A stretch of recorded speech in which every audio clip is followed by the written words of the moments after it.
The real deal. Straight talk to make you a better fisherman. Brought to you by thenextbite.com.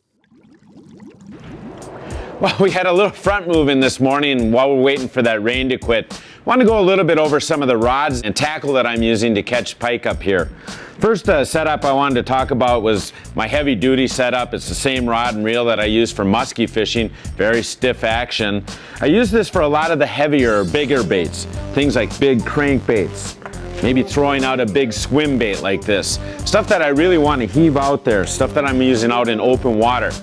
What I do is use a heavy, like 80-pound test Invisibraid on here, because that no stretch line is going to let me set the hook even if that fish hits way out at the end of the cast. So this heavy duty equipment is one of the setups. A second setup is almost the opposite. It's a little bit more finessey.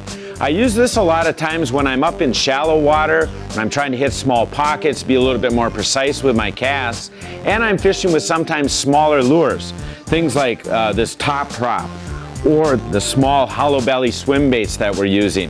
These lighter lures I don't need that big heavy equipment on.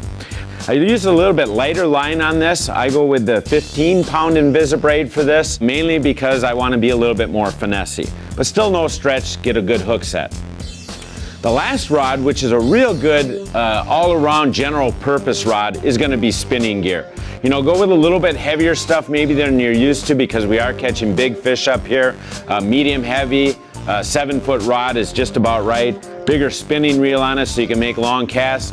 But this is the kind of rod that, like, my dad likes to use.